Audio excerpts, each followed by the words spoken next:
Welcome to Tabella Talks, everybody. I'm your host, Rachel Matthews Burton, and this is the place where we share relatable advice and achievable inspiration. My guest today is Tammy Cunningham, who is a relationship and communication expert, and we are about to have a discussion on expectations. We're talking about the nature of expectation. The nature of expectation.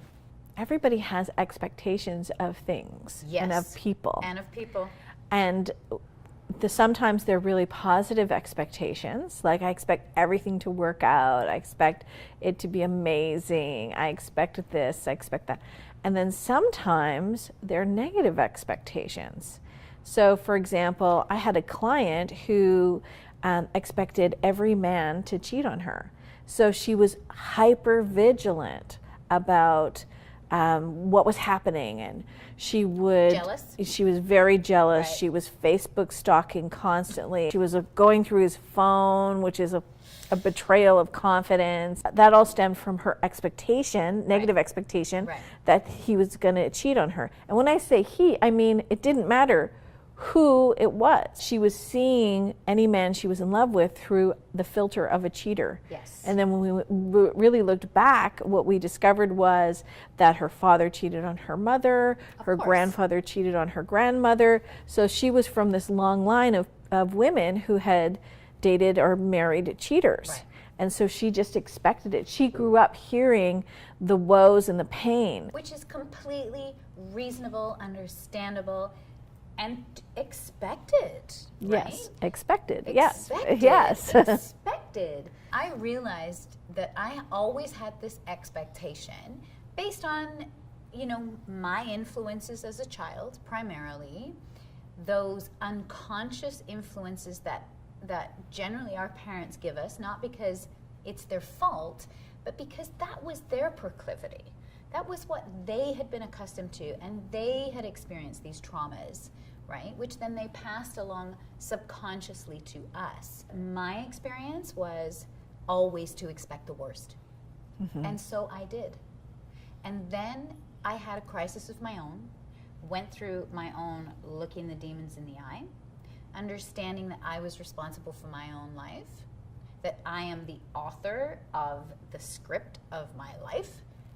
And that was kind of a crappy way to live, quite honestly. Mm-hmm. I needed to change. And so I did, and it was a very fast transition for me. And I became addicted to positive expectation. Mm-hmm. So, and actually I hear you saying positive expectation, but it seems to me more that you were holding the space. Because sometimes we hold a positive expectation, then we're super disappointed when that thing that we were like, oh, I just totally expected it all to work out. Mm-hmm. Then we can be absolutely disappointed in that case too. Yes. Right? So there's a big difference between having expectations and holding the space for. So you've been holding the space for the outcome to be a certain way, but you're actually okay if the outcome is crappy. Right? That's a great distinction. You would just follow the flow of what happens instead. Yeah. Oh, it's just like, okay, this is what's happening instead. Yeah. It doesn't mean that you have to be shaken from your core. Yes. So when we hold expectations and we commit to those expectations and they become our guiding light and our reason, then we can be really crushed by them. Mm-hmm. So what would you say to people watching this to determine how do people know what their expectation is? Well, it can show up even really subtly. So for example, I might give you a piece of information, then I have an expectation that you're going to turn on a dime. Most people don't turn on a dime on information. Isn't it so that you've had the experience where somebody's told you something over and over again, and then somebody else says it in a different way and you finally get it? Bingo. Or somebody says it and you're finally able to receive it? Yes. You finally got to that place where you could receive it? Penny drops. Absolutely. Yeah. So on the other side of that is people having an expectation. One of the things I talk about a lot with my clients is letting go of expectations. Yeah. How do we do that? That's all about surrender. That's all about surrender and leaning back, which we've talked about in other segments, right? We've talked about just letting it go, leaving it with the person. Shutting your mouth? Is that what you mean? Yes. I so needed to learn that. Zip it. Yeah. Yes. So zip it and just let it roll out. Now, what I've found is that when I'm in the throes of wanting to control something, or I want something to turn out a certain way, and I can't let go of that, the best therapy for me is distraction. So I'll go listen to music, I'll dance, I'll have my own dance party, I'll watch a movie that takes my mind off it. And then when I come back to it, I have a completely different perspective, and something may have evolved that was completely out of my control, which changes everything anyway. Absolutely. So that's what we need to do. Yes, right? that's a great strategy for sure.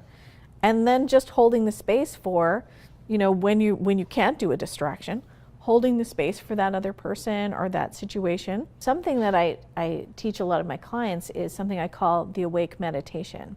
So instead of being closed off, what you do is you open yourself up. So I would say, look at everything in the room, notice things.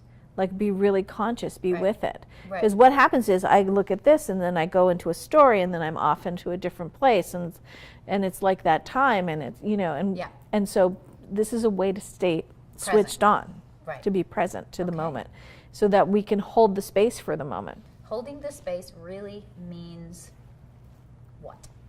So holding the space means, like when you get to the point where you've really mastered holding the space, somebody can be screaming at you and it doesn't change your state. Okay. All right. So here's this is what somebody said to me years ago. I was working with a very, very high-strung individual who used to really trip me up, right? Because he was volatile. And I found myself leaving set, and I would literally, this person advised me to do this, I would literally walk back to my car and go,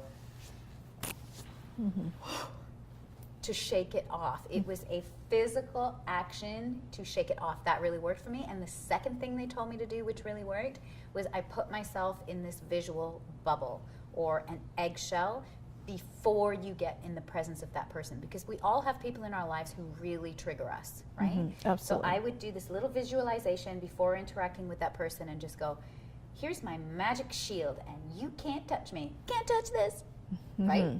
Absolutely, yes. Okay. So if you've had these kinds of experiences, please let us know how you have dealt with it. Talk to us on the website, and while you're there, subscribe to the newsletter where we'll be sharing exclusive talks around the table. Thanks for joining us, everybody. See you next time.